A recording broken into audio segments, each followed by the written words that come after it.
Olá, você já deve ter ouvido dizer ou disse ou sabe de si ser uma pessoa muito inteligente. Ah, que menina inteligente, que menina inteligente. E a inteligência para cá, a inteligência para colar.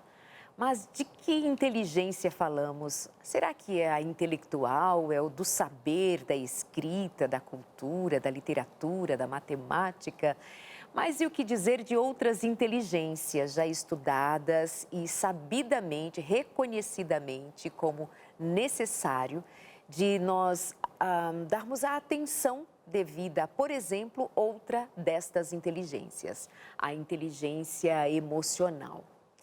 E este é um tema muito necessário, muito apropriado, especialmente no que diz respeito às nossas relações. Relacionamento é algo divino, Deus nos criou para o relacionamento. Mas você sabe, bem após o pecado, o relacionamento dos nossos primeiros pais, Adão e Eva, logo se viu truncado. Agora um parecia estar contra o outro, parece um acusar o outro. Faltou inteligência emocional para gerenciar o conflito no Éden?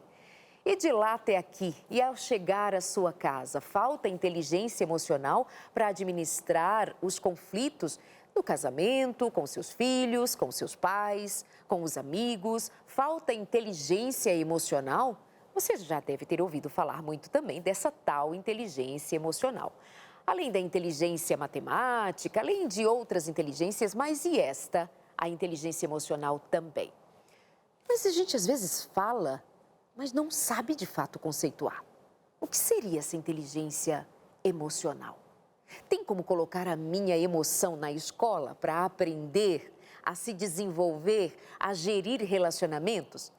Onde matricula? Que escola é esta? E que nota nós daríamos se você for provado? Se a sua inteligência emocional for provada? Tá falando daí que nota? Nota 0? Eita, que tá difícil. Nota 10? Menina, me conta essa receita. Nós vamos falar disso hoje, para que a gente pense melhor como gerenciar nossos conflitos a partir desse entendimento maior que tem a ver com todos nós. Minha convidada de hoje é psicóloga, está grávida, está linda. Primeira vez que ela vem ao consultório, já acompanhada do seu bebê, o Gustavo, mas ainda não nasceu. Bem-vinda, Emeline. Tudo bem? Obrigada. Emeline Grazielli, tudo bom? Tudo bem, Darleide, muito obrigada. Meus cumprimentos a vocês também que estão assistindo e, em especial, uma turma muito animada lá do Amazonas e Roraima. Mando desde já meu abraço para vocês e também para a turma do Nordeste que está acompanhando. Muito bom. Um beijo para vocês também, meus amados. E a todos nessas regiões todas de um Brasil amado, onde chega o sinal da Novo Tempo, em outros países também, obrigada pelo carinho de vocês. E o que dizer, como entender, o que saber sobre inteligência emocional? Qual é o conceito? Eu não diria o conceito exato, porque tudo não é tão exato assim quando se trata de ser humano, mas o que se entende como inteligência emocional? A inteligência emocional, ela é uma das habilidades que podem ser desenvolvidas por todos nós. Não é uma inteligência que é inata, mas pode vir a ser desenvolvida ao longo da vida. E ela se classifica como um conceito da psicologia relativamente recente. Quem se aprofundou bastante nesses estudos foi até o psicólogo Daniel Goleman. E ele desenvolveu vários estudos, best-sellers a respeito desse tema. E trata-se da relação entre sentimentos e pensamentos, a razão e as emoções. Como gerenciar, como relacionar e controlar as nossas emoções sobre a perspectiva da razão, passando por esse crivo importante. A gente tem emoções inatas, a gente tem emoções que fluem o tempo inteiro, que muitas vezes não temos, inclusive, como controlar, como elas surgem, mas nós podemos controlar o que faremos a partir do momento que elas surgem. Podemos controlar as suas reações. E essas reações passam pelo crivo da razão. Por isso que a inteligência emocional é essa relação entre a razão e o sentir, o pensar e o sentir, para que haja esse gerenciamento e essa habilidade se desenvolva. Como que traça-se esse caminho para desenvolver essa habilidade? Nós podíamos pensar, isso se faz na infância, os pais vão direcionando, vão ensinando, por exemplo, por palavras, de fato, conduzir no desenvolvimento dessa inteligência emocional. Mas digamos que a maior parte de nós não teve essa habilidade desenvolvida conscientemente, estruturadamente, de modo possível. Mas hoje, tem ali alguém nos ouvindo, dizendo, eu acho que minha razão, minha emoção não se conversa, não. Ou é a emoção que manda, outra hora é a razão. Quando dá, como é que a gente desenvolve? É possível desenvolver desde a infância. Na verdade, deve ser estimulado desde a infância, né? O contexto familiar é o ambiente mais apropriado para se desenvolver esse tipo de inteligência. As crianças, desde pequenas, elas estão à mercê das nossas orientações enquanto adultos e responsáveis sobre como gerenciar suas emoções, porque elas estão se descobrindo, elas estão descobrindo, inclusive, o mundo, as formas que ele estimula as suas emoções e precisam entender como reagir a essas emoções. Se está feliz, se está triste, se está preocupado, com medo, se está assustado. Cada uma dessas reações precisam ter fundamentos e orientação suficiente de alguém responsável para que eles continuem gerenciando, para que eles aprendam, inclusive, a lidar com essas emoções. Então, não existe uma fase específica que eu possa começar, mas é muito mais aconselhável que desde criança seja estimulado. E aqueles que já estão adultos, que não conseguiram desenvolver ainda na sua infância, é possível vir a desenvolver. Por quê? Porque a inteligência emocional, ela faz parte desse reconhecimento das emoções, faz parte da identificação do que provocam essas emoções, que situações, quais são os gatilhos que são promovidos e que geram certas emoções que nem sempre são agradáveis, mas elas vão existir. Então, é interessante que haja esse reconhecimento, esse autoconhecimento também sobre aquilo que provoca certas emoções, que emoções são essas, para que eu consiga gerenciar. E quanto mais cedo estimular, melhor. Então, se nós pensarmos aqui numa criança, vamos fazê-la conhecer a emoção raiva. É óbvio que uma criança vai expressar raiva em diversas situações, até porque não tem maturidade para lidar com a vida diante de uma frustração de outro jeito, a não ser expressando essa frustração com raiva, com birra, com choro, algo do gênero. E nós pais, principalmente minha geração e até bem agora mais recente, quem tem filhos pequenos ainda, não foi treinado para ensinar o filho a reconhecer uma emoção como essas. Era mais de repreender mesmo, né? Que isso? Não pode. Papai do céu fica triste. Você está com raiva, não pode, isso é pecado, coisa assim.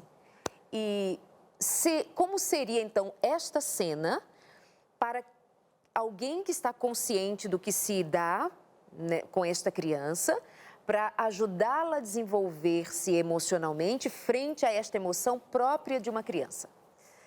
A primeira coisa que precisamos reconhecer é que as emoções, Deus nos fez como seres emocionais. Então, a raiva faz parte de uma das nossas emoções básicas. Algumas vezes demonizamos a raiva e colocamos, não, é pecado. Mas a própria Bíblia diz, irai-vos, mas não pequeis. Você até pode se irar, mas não peque, né? É a reação frente a isso.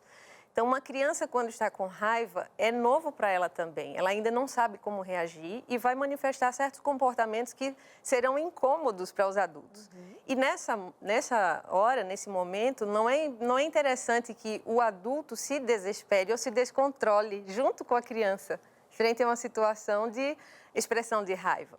Então, a criança vai fazer uma birra, ela vai manifestar algum comportamento inadequado e se o adulto se desesperar, se o adulto ficar mais irritado e repreender e condenar aquela emoção, a criança já vai crescer condicionada a entender que aquele tipo de emoção é um problema, que ela não sabe lidar com aquele problema e a única forma que ela tem de expressar aquele problema é através da agressividade.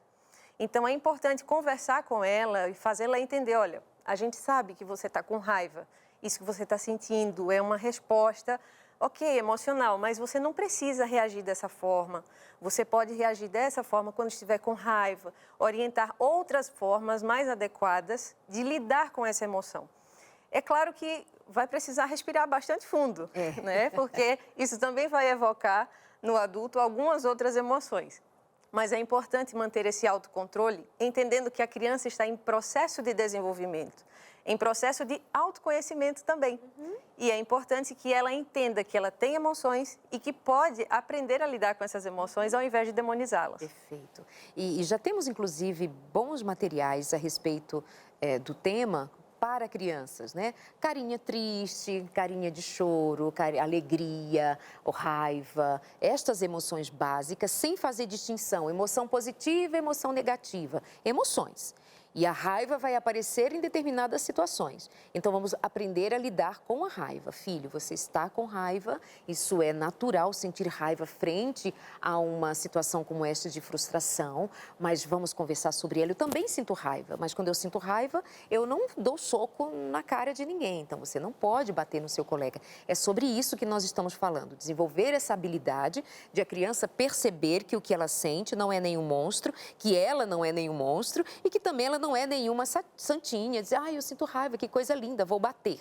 Não, é colocar as coisas no seu devido lugar. Isso é aprender a se desenvolver na vida e reconhecendo essas emoções, é se reconhecendo e aprendendo, então, a lidar frente a tudo que for posto na vida. E aí nós vamos chegar na fase da adolescência, aprendendo, é uma vida, a escola da vida. Mas aí nós, adultos, vamos pensar agora gerenciando os conflitos da casa, os conflitos da família. Quantas mulheres, quantos homens hoje, casais envolvidos em conflitos que chegam a divórcios ou passa por violência. Qual é o lugar desse gerenciamento frente a estes conflitos? Como que a gente administra isso? Pronto, a relação da inteligência emocional com o gerenciamento de conflitos, ela é efetiva quando você começa a desenvolver esse processo de autorreconhecimento. Que emoções são mais frequentes diante de certos estímulos, mesmo em casa? Até mesmo porque no contexto familiar envolve muito afeto e nem sempre a linguagem, nem sempre a comunicação é muito otimizada e acaba gerando alguns confrontos que são até desnecessários. Então, quando o adulto se vê num processo de conflito familiar, ele precisa entender as suas emoções e entender que o outro também tem emoções, que precisam ser trabalhadas e desenvolvidas, mas também precisam ser respeitadas, porque um dos pilares da inteligência emocional é justamente a empatia e o reconhecimento de que o outro tem emoções também. Então, as minhas emoções, elas vão esbarrar na emoção do outro. E eu preciso entender que nem sempre a linguagem que eu estou utilizando para acessar o outro é a linguagem que o outro realmente consegue ser acessado. E por isso a gente precisa ter esse cuidado, principalmente com a comunicação, que é um dos fatores mais evidentes na problemática de relações familiares. Quando eu comunico algo, entendo que o outro conseguiu compreender, mas nem sempre acontece. Então, isso gera conflitos, isso gera afastamento.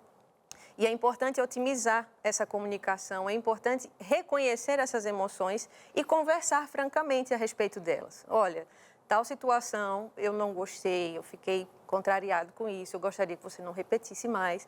E vai conversando a respeito desses temas de uma forma franca e honesta, para otimizar a comunicação e aprender, inclusive, a respeitar suas emoções e considerar do outro. Você sabe que muitas vezes nós vamos considerar a estratégia de lidar com as emoções próprias e com as emoções do outro, de modo cristão principalmente, no sentido justamente do respeito, da paciência, do carinho, da atenção, do amor.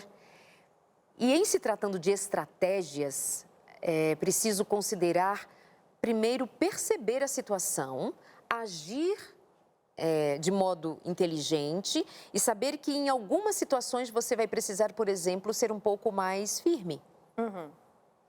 Porque quando você falou agora há pouco, né, sobre um dos pilares da inteligência emocional é a empatia. A empatia sugere, eu entendo, eu sinto muito, eu sei o que você está sentindo.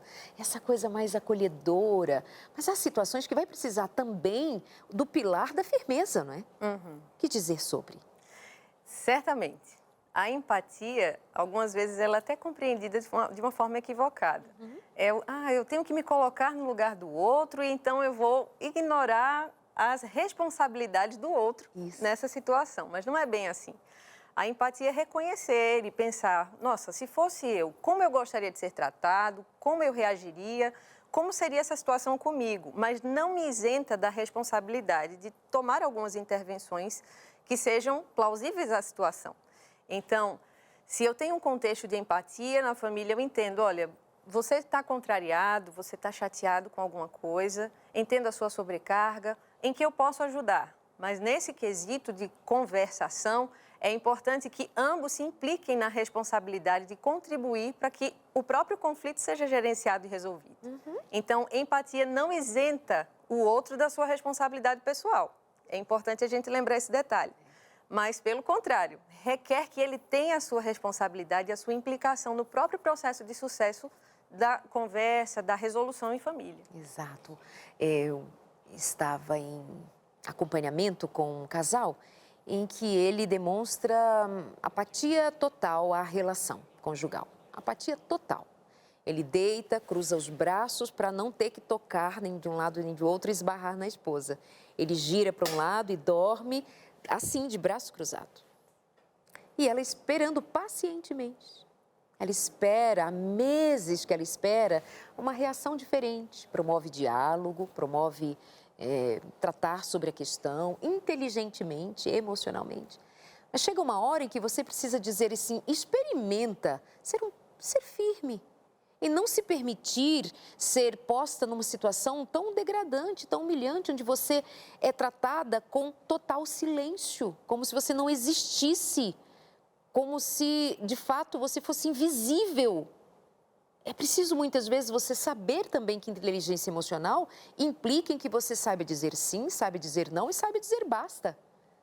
E isso é para que você entenda, inclusive, que inteligência emocional é você ter um radar que direcione você num caminho que seja, de fato, digno, que implique na sua responsabilidade, na responsabilidade do outro, em não permitir que o outro invada a sua dignidade, que o outro anule a sua existência e coisa do gênero.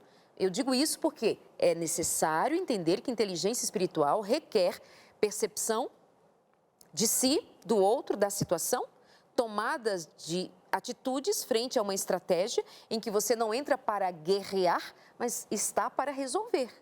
Esse é o direcionamento, né? No contexto familiar, principalmente em relação a conflitos, é muito comum que haja mais confronto do que contrariedade de opiniões. Os conflitos, eles são inerentes às relações humanas. Eles não podem ser extintos, mas eles podem ser administrados. E no contexto familiar, é importante ter a consciência de que aquele que está ali dividindo a vida e a história comigo não é meu inimigo. Então, eu não preciso acusá-lo, eu não preciso viver rebaixando as suas qualidades ou diminuindo as suas competências para que eu consiga resolver alguma coisa. Não é necessário. Pelo contrário, o objetivo da resolução do conflito na família é fortalecer os laços familiares e resoluções possíveis para que a família continue se desenvolvendo e não gerem brigas que são diferentes de conflitos. As brigas geram ofensas, as brigas envolvem agressões, mas os conflitos são conflitos de opiniões, de ideias, de posicionamentos que são naturais a todo ser humano. Então, esse princípio da dignidade, ele é fundamental também no processo de inteligência emocional. Não é porque eu respeito a inteligência, a competência do outro, a existência do outro, que eu vou me submeter absolutamente aos seus desejos e às suas intenções. Eu preciso aprender a me posicionar, até mesmo porque eu também tenho emoções, eu também tenho preferências, eu também tenho personalidade. Então, eu preciso entender que eu tenho autonomia para tomar certas decisões e posicionamentos e respeitar a minha dignidade e a dignidade do outro. E dessa forma, ambos irem construindo uma identidade juntos. E esse processo envolve essa inteligência de perceber. Para resolver um problema, a gente precisa primeiro entendê-lo. Não tem como resolver aquilo que eu não conheço. E é importante reconhecer o contexto, o que promoveu o problema, a situação que está acontecendo, que muitas vezes geram crises. E nem sempre as crises são ruins. As crises algumas vezes existem para sinalizar problemas que pareciam não existir. Então, aprender a identificar a crise como uma oportunidade também faz parte desse processo de inteligência. Reconhecer, entender e autocontrolar-se em certas situações. Muito bem, linda. Bom, nós estamos falando, como você bem pode ver, sobre inteligência emocional. A gente vai dar uma passadinha na inteligência espiritual também daqui a pouco. A gente desenvolve também um raciocínio mais ampliado da vida quando a gente tem conhecimento do que está escrito, do que diz a palavra sobre cada um de nós como os filhos de Deus e que passou e passa pelas desavenças da vida, especialmente por conta do pecado. Mas, Grazi, você falava sobre a diferença entre conflito e briga. Mas há conflitos que escalonam para brigas, porque conflitos que se demoram, que não se resolvem, que são jogados para debaixo do tapete, para essa experiência de um incômodo, uma pedra no sapato, chega uma hora que não somente uma crise, que possa ser aproveitada para o bem da família, mas de conflitos não resolvidos surgem muito rompimento das relações. Sim. Os conflitos que são postergados em sua resolução, eles geram problemáticas maiores. Então, pequenas pedrinhas, quando acumuladas, elas constroem até grandes espaços. Então, é interessante que haja uma conversa franca dentro do contexto daquele conflito. O conflito surgiu, a divergência de opinião, a divergência de comportamento ou alguma situação que expôs, por exemplo, o casal que ficou desconfortável, isso precisa ser conversado no momento.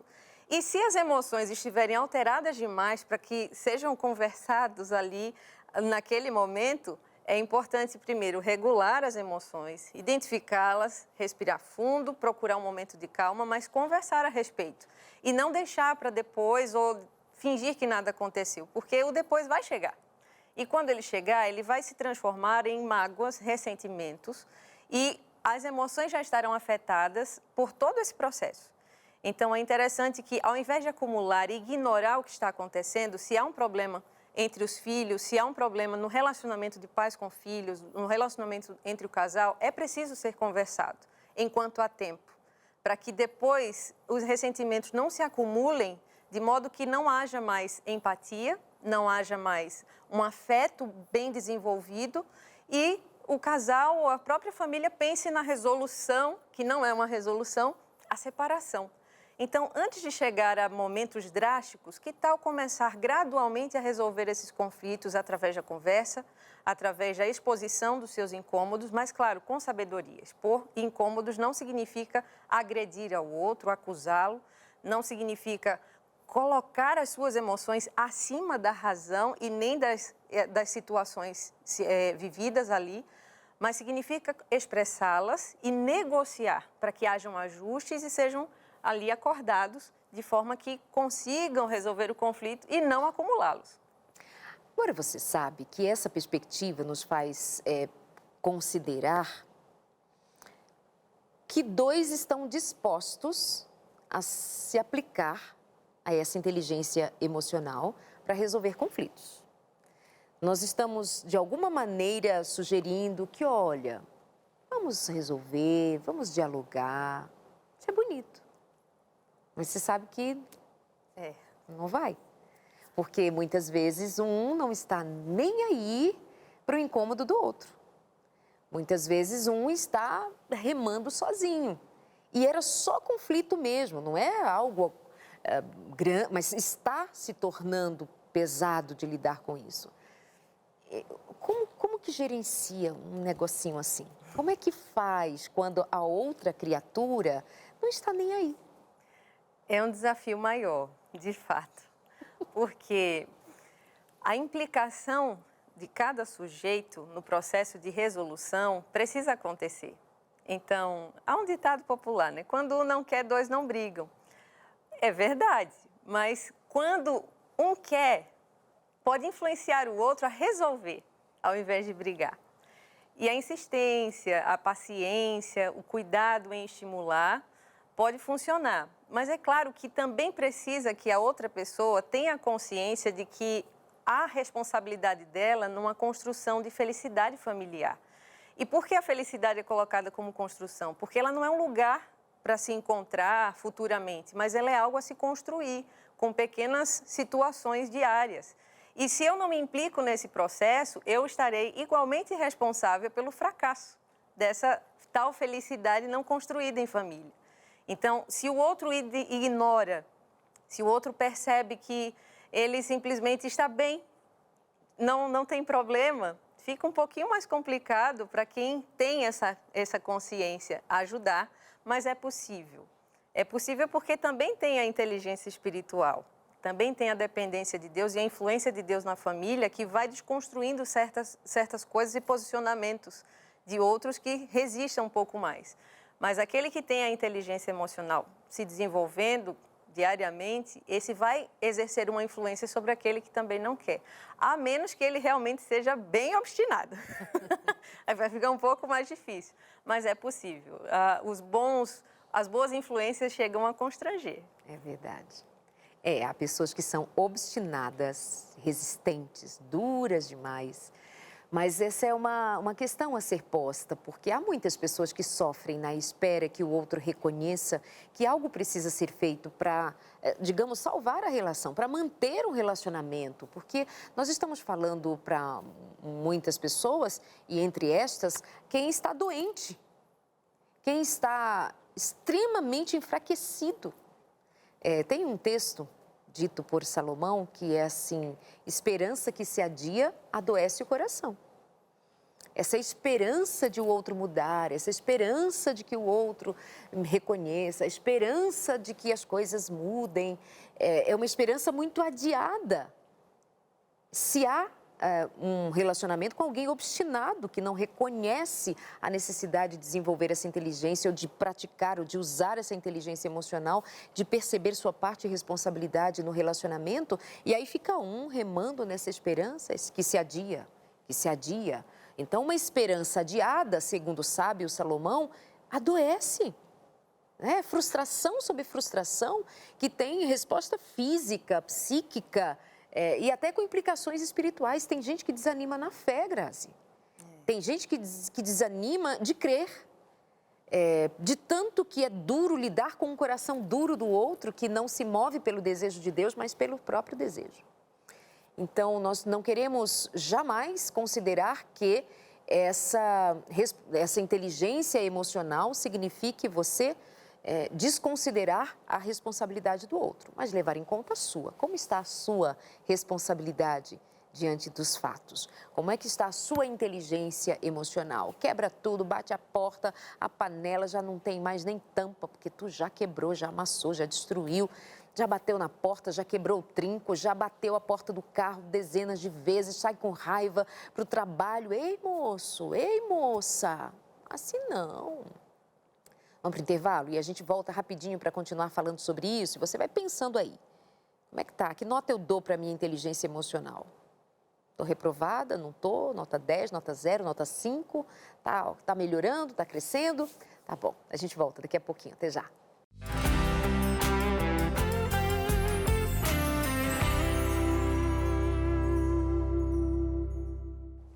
Inteligência emocional é o nosso tema de hoje e especialmente aplicado ao gerenciamento dos conflitos na família. Tem muitos conflitos por aí? Tá difícil? E uma questão importante a se considerar no gerenciamento dos conflitos é a comunicação. Mas nem sempre nós fomos ensinados a falar como falar frente às frustrações de um relacionamento, que são naturais. Nós fomos ensinados muitas vezes a ficarmos calados. Shhh, cala a boca, fica quieto, fala nada, não te perguntei nada. Shhh. Você cresceu talvez assim, engolindo o choro, engolindo a palavra. E o que você estava sentindo? Não interessa. Se entope, engole o choro. E aí você vai descobrir um dia na vida, aos trancos e barrancos, que não dá para se relacionar sem falar do que sente, do que pensa, do que espera, do que incomoda, do que dói, do que machuca, mas também é preciso aprender a comunicar como quando ouvir do outro. Ou seja, comunicação, o que dizer? E eu volto aqui com a Emeline Grazielli, que é a nossa convidada de hoje, psicóloga, e de uma comunicação belíssima, com esse sotaque lindo. e que é tão graciosa para nos ajudar a pensar sobre esse tema. E o que dizer, Grazi, sobre a comunicação em meio a gerenciamento de conflitos? Pedrinha de toque, né? Nossa, a comunicação é o pilar fundamental de uma boa relação. A comunicação, ela envolve aquilo que se fala, a mensagem que está sendo falada e aquilo que vai ser recebido pelo outro. E nem sempre aquilo que eu falo vai estar sendo recebido pelo outro como eu pensei que estaria. Por isso que é importante a gente considerar, escutar o que o outro está dizendo, ao invés de já, enquanto ele fala, pensar numa resposta ou num posicionamento para devolvê-lo. É interessante que essa comunicação se otimize desta maneira. Se o outro está comunicando, falando algo, verbalizando, ou através de um comportamento ou de uma reação, eu preciso entender o que ele está querendo dizer com isso. Não é só a mensagem recebida, mas o que ela tem de demanda em relação ao que está sendo transmitido. Então, se eu tenho uma comunicação agressiva, se eu tenho uma comunicação com tom de voz inadequado, que é um dos fatores que mais promove conflito, é o tom de voz inadequado. Eu até posso ter razão, mas se eu colocar a minha razão no tom de voz errado, eu vou gerar mais problemas ao invés de resolvê-los. Então, eu preciso ter a consideração de tentar acessar ao outro conforme aquilo que ele tem capacidade de entender e receber, para que haja uma comunicação assertiva. O que acontece, Darleide, por exemplo, quando muitos casais se queixam que eu não sou ouvido, eu não sou escutado, parece que eu estou falando outra língua, outro idioma. Justamente porque aquele que até é cheio de boa vontade tenta fazer alguma coisa boa, tenta promover alguma situação boa, ele faz pensando no que ele gostaria de receber, mas não considera a necessidade do outro. E essa falha de comunicação gera uma frustração, porque o outro vai estar recebendo, claro, elogios, por exemplo, mas não é através de palavras afirmativas que ele se sente acolhido, é através de atitudes. Então, essa falha de comunicação vai gerar uma frustração que posteriormente pode também gerar um conflito. Então, é importante considerar essa comunicação mais assertiva, no sentido de aquilo que o outro está falando, o que ele quer dizer com isso. Eu quero entender o que você está falando, eu quero entender que sentimento você tem, o que gera em você tal atitude, tal reação, o que gera em você tais palavras que eu falo. Se eu falo palavras de afirmação, você gosta, ok, mas como é que você se sente acessado por isso? E muitas vezes o distanciamento na comunicação, a indisposição, inclusive, em escutar ou a indisposição em falar adequadamente, com um tom de voz mais respeitável, com palavras menos agressivas, essa indisposição acaba gerando distanciamento. E esse distanciamento torna pessoas da mesma família desconhecidos sob o mesmo teto. Então, a comunicação é fundamental, não só para gerenciar os conflitos, mas para evitá-los também. Quando eles acontecerem, que haja uma comunicação bem otimizada e assertiva nesse aspecto.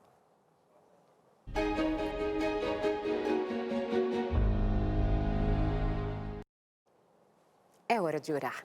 Nós fazemos essa pausa, parece repentina, mas é o céu nos tocando para que nós busquemos a Deus em oração. Eu quero me unir a você, nós nos unimos ao Espírito de Deus para que Ele leve a Deus as nossas orações, nossas preces, segundo as nossas necessidades. Apresente a Deus o que te machuca, o que te dói, o que te também faz sorrir, a tua esperança, a tua espera, a tua entrega. Eu convido você a orar comigo agora, desenvolvendo o hábito de orar ao longo do dia, em momentos espaçados do dia, que você lembre-se de buscar a Deus, como faremos agora, em oração. Vamos orar? Deus querido, ao Senhor, a nossa gratidão por essa oportunidade de nos referirmos ao céu confiadamente no nome de Jesus Cristo, clamando no Espírito Santo para que o Senhor nos ouça e nos socorra em nossas necessidades, nos visite em Tua graça e misericórdia. Traga paz ao coração angustiado, traga saúde ao que está doente, traga esperança ao que está desesperado, traga união aos que está desencontrado, traga companhia aos que está solitário, traga pão ao que está faminto, unindo-nos em amor como Cristo, sendo abraço uns para os outros, sendo pão, alimento uns para os outros, de fato e de verdade, num amor que se constrói a cada dia, segundo o teu Santo Espírito. Eu peço que o Senhor visite a cada uma das famílias que agora confessam que creem em Jesus Cristo como Senhor e Salvador e entregam-se a Ti completamente. Eu te louvo, eu te engrandeço, eu te agradeço e eu espero em Ti respostas às nossas orações conforme o Teu amor e graça. Em nome de Jesus, permanece conosco. Amém. Amém. E se você é alguém que quer desenvolver ainda mais a habilidade de orar, a confiança num Deus presente, ainda que invisível aos nossos olhos, mas sentido e sua presença é efetiva, eu quero te ajudar. Você tem disponível a revista Esperança, Deus me ouve? Por que uma pergunta assim? Porque tem pessoas que duvidam que Deus as ouça. São muitas vezes pessoas que não foram ouvidas pelos seus pais, não foram ouvidas pelas figuras de autoridade, pessoas que não foram de fato amadas, acolhidas, que não receberam colo, abraço e que não confiam que alguém à distância, um Deus soberano, as ame e muito menos que as escute, que tenha tempo para responder às suas preces. Outro dia alguém dizia que uma amiga não orava a Deus, apenas agradecia. E então perguntaram, por que você sempre agradece e nunca pede? Ela diz, Deus não deve ter tempo de me ouvir. Então nós queremos quebrar essa sua crença, porque ela não está de acordo com o amor de Deus por você. Ele quer te ouvir. Jesus Cristo nos ensinou a falar com Deus. Ele disse, peçam e lhe será dado, batam e a porta se abrirá. E aquele que busca lhe será dado, e especialmente lhe será dado o Espírito Santo. E ele disse para insistirmos em oração. Então vem aprender com a gente sobre como orar, quando orar, de que maneira orar, o que a Bíblia diz sobre oração. Isso é um instrumento de fé, de tocar o céu e receber de Deus o fluir da graça de maneira a responder às nossas orações. Deus me ouve?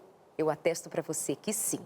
Peça essa revista Esperança agora pelo 12 21 27 31. 12 é o nosso código de área, o telefone 21 27 31 21. Você liga agora, pede essa revista Esperança. Deus me ouve? Você diz, quero a revista sobre oração. E a nossa equipe vai fazer o seu cadastro e rapidinho, coisa de minutos, já está feito, vai chegar à sua casa sem que você precise pagar por isto. Nós queremos apenas que você aprenda a orar segundo a palavra de Deus. Que Deus abençoe muito a você e aproveito para agradecer a você que já pediu e que tem confirmado que esse material tem feito a diferença para você. Muito obrigada. Liga 12 21 27 31 21. E a gente continua por aqui. Hoje o tema é inteligência espiritual no gerenciamento, ou melhor, no gerenciamento dos conflitos, segundo a inteligência emocional, e que também tem aqui um caminho para o espiritual. E eu já quero deixar por último essa questão, mas retomo com você, Grazi. Quando você nos fazia pensar sobre a qualidade da comunicação, lembrar que não se aplica somente a casais. Em algum momento eu dei um direcionamento aos casais, onde se vê muitos conflitos, mas tem muitos conflitos entre pais e filhos, por exemplo. E aí você dizia assim, sobre ouvir, o que será? Aí eu pensava, o que será que meu filho está dizendo? O que será que o comportamento do meu filho está sinalizando? O quanto do meu comportamento, das minhas palavras, do meu tom de voz, no direcionamento de autoridade com meu filho, está provocando nele tais reações? A comunicação é para todo o contexto de vida. E muitas vezes, porém, os pais se esquecem de comunicar bem aos filhos. Desde criança, inclusive. Algumas crianças padecem um pouco com essa dificuldade de comunicação, porque falta essa maturidade até, essa inteligência emocional para lidar com algumas circunstâncias. Por exemplo, quando uma criança expressa medo de trovão, digamos que ela tem ali, os trovões estão começando e a criança manifesta medo. Se eu reajo a esse medo com agressividade e impaciência, deixa de besteira, que coisa horrível, eu vou estar, além de ignorando o que a criança está sentindo, eu vou estar ensinando a essa criança a reagir de uma forma inadequada, não só aos seus medos, mas também ao de outras pessoas, porque ela vai entender que isso que ela está vivendo é insignificante, que não é importante de ser considerado, quando ela está passando pela situação de medo. Então, a comunicação agressiva utilizada neste momento, essa intervenção vai gerar uma impressão inconsciente nessa criança de que o medo é algo inadequado, de que é algo que ela não pode expressar e que ela deve reagir de uma forma diferente e não tolerar o medo de outras pessoas. Então, isso já vai ficando implicado no desenvolvimento da criança e precisa ser reajustado enquanto há tempo. Quando a criança vai crescendo e se desenvolvendo um pouco mais, algumas coisas vão mudando. E aquelas impressões que foram colocadas desde a infância, elas vão também se manifestar na adolescência. O adolescente vai se tornar alguém mais inseguro, mais distante afetivamente, porque ele não vai se sentir confiante o suficiente para expressar suas emoções, seus pensamentos, suas opiniões, mesmo que pareçam ser bobas. Porque aqueles que poderiam ouvi-lo e que deveriam ouvi-lo, já que a família é a principal rede de apoio que o ser humano tem, foi uma rede de apoio frustrante, porque ele manifestou o que sentia, manifestou o que pensava e teve uma intervenção que cortou, que rompeu esse processo, que diminuiu o que ele sentia.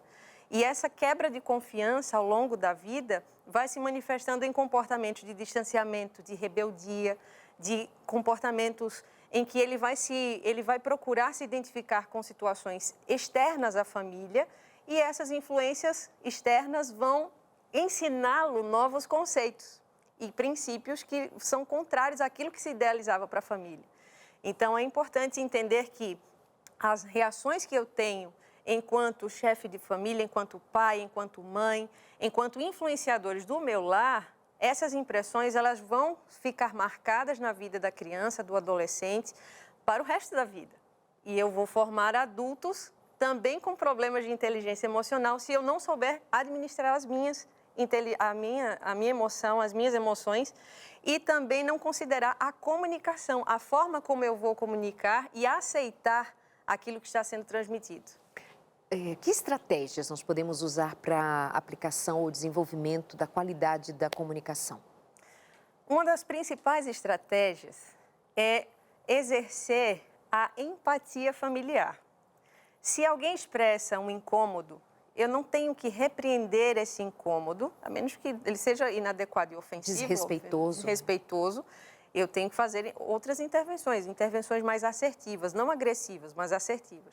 Mas se alguém manifesta um incômodo, uma ansiedade, um medo, eu posso acolher essa queixa. Acolher no sentido de recebê-la, entendê-la, mas ajudar o outro a lidar com isso. Lembre-se que empatia não é isentar o outro de sua responsabilidade. Ele vai expressar a sua emoção, ele vai expressar aquilo que está sentindo, aquilo que está sendo desagradável ou agradável para ele e vai ser acolhido.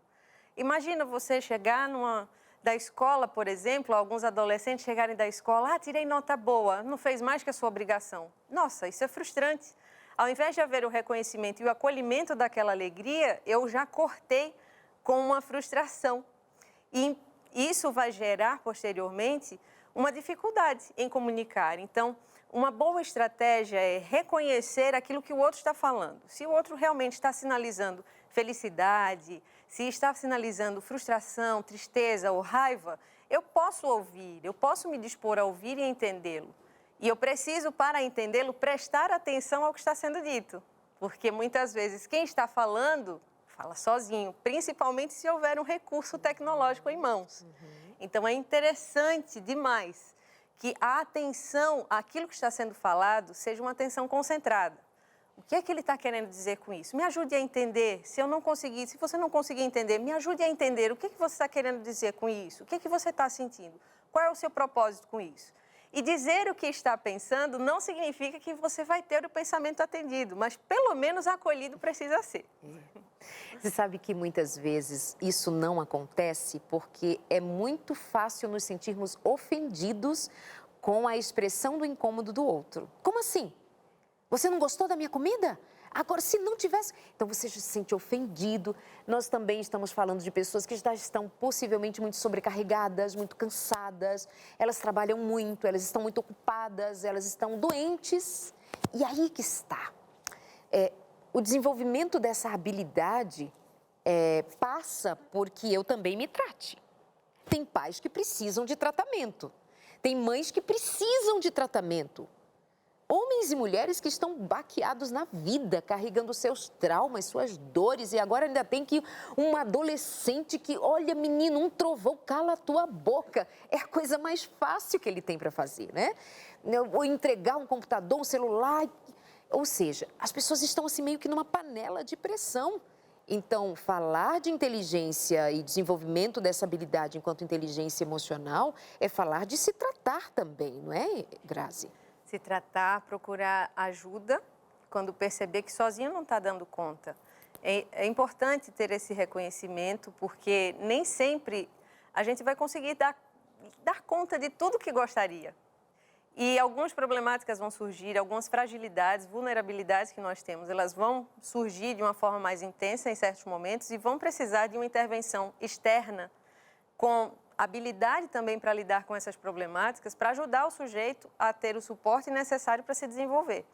E não é incomum a gente encontrar realmente situações familiares muito complicadas no que diz respeito a distanciamento afetivo.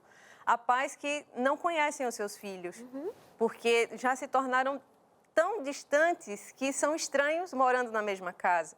E encontram, por exemplo, na via da terapia é importante, tá, gente? Mas encontram na via da terapia uma terceirização dessa responsabilidade de aproximar-se afetivamente desses filhos. E essas problemáticas, elas não só dependem do filho resolver, mas também da implicação dos pais, de terem o reconhecimento de que eles podem pedir ajuda quando eles perceberem que precisam, para que haja uma orientação, para que haja um suporte emocional adequado, para ele lidar com as problemáticas que virão. E, assim, a adolescência não é um bicho de 7 cabeças, né? A gente tem até medo dessa fase. Ai, meu Deus, meu filho está se tornando adolescente, fica assustado.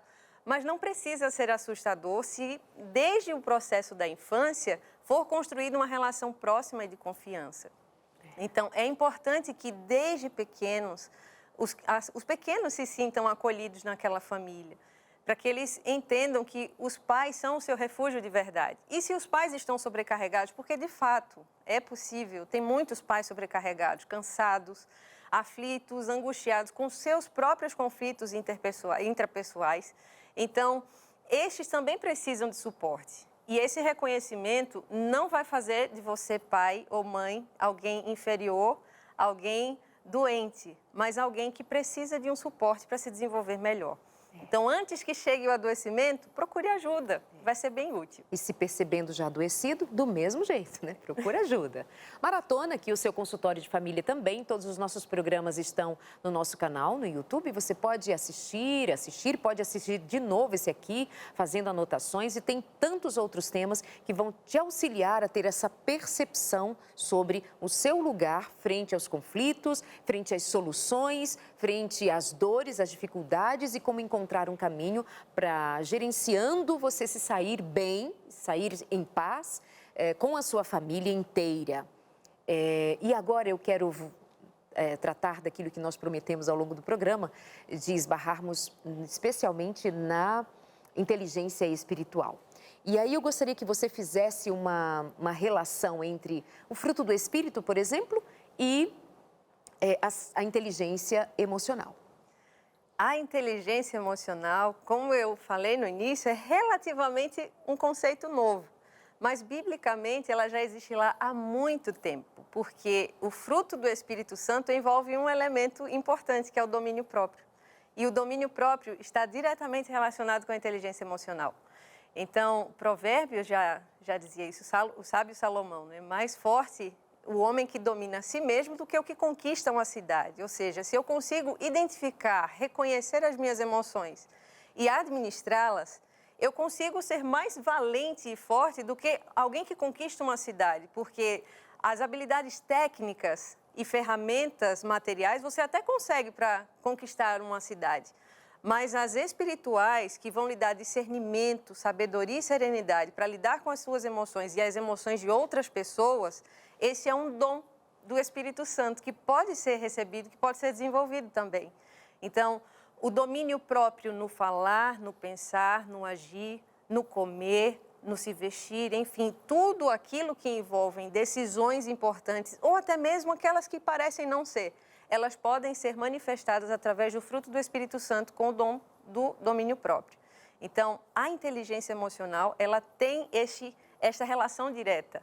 Se eu consigo identificar e administrar as minhas emoções, com a intervenção do Espírito Santo, com a intervenção de Deus nesse processo, eu terei sucesso nesse reconhecimento. Até mesmo porque o próprio Deus sinalizou isso. Teu desejo será contra ti, mas cabe a você dominá-lo. E com a ajuda do Espírito Santo dá certo. Certeza. Eu lembro de Paulo dizer aos Coríntios, quando ele escreve sobre o Espírito Santo, ele diz que o Espírito Santo conhece a mente de Deus, conhece as profundezas de Deus. E esse mesmo Espírito nos foi dado. E Paulo vai descrevendo sobre a atuação do Espírito em nós e, ao fim, ele declara: nós temos a mente de Cristo. Uau!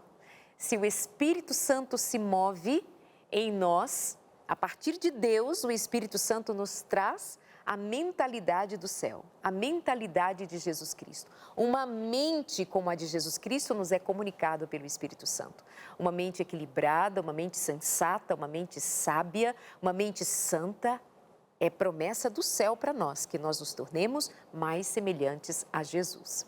E tem um texto de Colossenses, a carta aos Colossenses, no capítulo 1, verso 9, que diz assim, Grazi: por esta razão, também nós, desde o dia em que soubemos disso, da graça de Jesus, não deixamos de orar por vocês e de pedir que transbordem do pleno conhecimento da vontade de Deus, que o povo de Colossos transbordassem do pleno conhecimento da vontade de Deus, em toda sabedoria e inteligência espiritual. Há versões que vão falar entendimento espiritual. Então, inteligência espiritual vem do transbordar do conhecimento de Deus em nós. Quanto mais nós caminharmos com Cristo, quanto mais nós formos cheios da palavra, do conhecimento de quem é Deus, da sua graça e do seu amor, nós então nos tornaremos dia a dia apropriados pela presença do Espírito, pelo mover do Espírito Santo, da inteligência ou da mente de Cristo. Isso é o caminhar do cristão. É Deus se movendo em nós para nos dar natureza espiritual que nos dê essa inteligência, essa competência que não é da carne, tem que ser do Espírito. Amiga, na carne a gente aperta o pescoço, na carne a gente dá soco. Na carne a gente diz palavras que nunca deveríamos dizer. A carne é para guerrear, para matar, para destruir.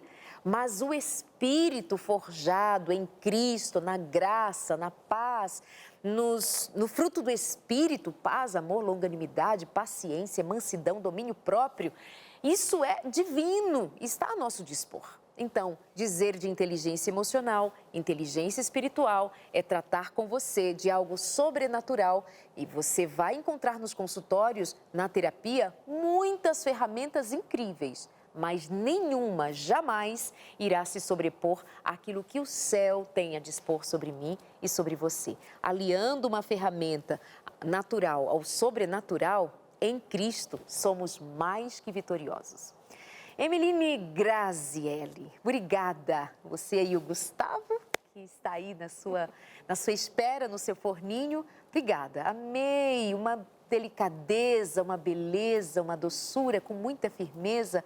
Obrigada por ter vindo de tão longe fazer o consultório comigo. Obrigada a você pelo convite. Uma alegria estar aqui com vocês também. Espero que as informações que foram transmitidas aqui ajudem você a melhorar a sua relação familiar. E aquele que está se sentindo ainda um pouco mais desafiado a fazer isso, lembre-se de João, filho do trovão, o impetuoso João, que com intervenção e trabalho constante do Espírito Santo se tornou o discípulo do amor. Então, é possível para nós também, com a intervenção do Espírito, sermos transformados a cada dia com a mente de Cristo. Então, muito obrigada a vocês, que Deus os abençoe. Obrigada, meu amor. Ela volta para Manaus para usufruir daquele açaí maravilhoso e eu vou ficar daqui, só assim, açaí. Beijo, meus amores. Ó, liga agora para o 0 Operadora 12 21 27 31 21. Nós ficamos até às 11h30 da noite, todo dia aqui esperando você, até às 11h30 da noite, para você ligar e pedir a sua revista Esperança. Deus me ouve? Você vai descobrir que sim. Nós esperamos você aqui no consultório na semana que vem e veja, estamos querendo desenvolver em você. Se tem sido difícil, se não foi aprendido ainda, o hábito de orar. Viu que hoje nós fizemos uma pausa repentina para chamar a sua atenção para o tempo de orar. Ore por sua família, ore por você e suas necessidades, ore com seus filhos e pelos seus filhos. Ore com seu marido, com sua esposa. Ore sozinho, entra para o teu quarto, fecha a porta atrás de ti e abre o teu coração a Deus. E Jesus Cristo disse que ali Deus te ouvirá e te responderá, segundo a sua necessidade. Leve a Deus as suas questões, ponha-se na presença dEle e que o Espírito de Deus te traga paz. Paz que, sobremodo, é extraordinária, excede todo entendimento. Até a semana que vem com mais um consultório aqui. Eu espero você, que Deus te abençoe e até lá.